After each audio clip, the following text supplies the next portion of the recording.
Before you is one of the most celebrated masterpieces of Benin art, the Queen Mother pendant mask, carved from ivory in the early 16th century. Its smooth, pale surface glows with purity and power. The face is idealized, with softly modeled features, arched brows, almond-shaped eyes, and calm lips that radiate dignity and serenity. Look closely at the forehead. You will notice two vertical strips of iron.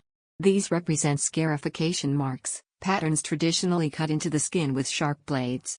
As the wounds healed, they formed raised scars, sometimes darkened with ash or pigments. In Benin, such marks were considered signs of beauty and maturity, and among nobility they signified spiritual power and high status. On this mask, the artist highlighted them with iron inlay, transforming an everyday cultural practice into a powerful emblem of royal and divine authority.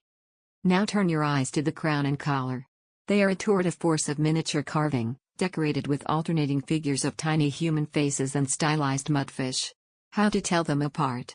The humans wear caps or helmets, with carved eyes, noses, and often beards. These are thought to represent Portuguese traders, whose arrival brought coral and brass to Benin. The mudfish, by contrast, are more abstract, with long, curved extensions like fins or tendrils. They symbolize the Oba's dual nature, living both in the human and the divine realms. Along the chin, the openwork ring is not a separate pendant but part of the mask itself. It continues this same rhythm of humans and mudfish, forming a lace-like collar that reinforces the mask's meaning while enhancing its beauty. The mask portrays Idia, mother of King Esegi, who played a decisive role in securing his throne during a civil conflict. In gratitude, Esegi created the title of Ioba, or Queen Mother, and commissioned works like this to honor her. Such pendants were not worn on the face, but attached to the king's belt during ceremonies, serving as protective emblems and reminders of maternal guidance. Ivory itself carried layered meanings.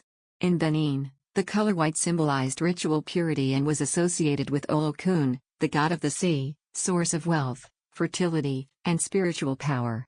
Ivory was also Benin's most important trade commodity, attracting Portuguese merchants whose presence further enhanced the Oba's prestige. Today, only two nearly identical masks survive, this one at the Met, and another in the British Museum.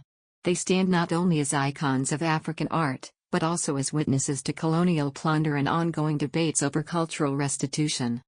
Standing before it now, you encounter not only the serene face of a Queen Mother, but also a vivid symbol of Benin's legacy, a fusion of maternal authority, royal identity, and enduring cultural resilience.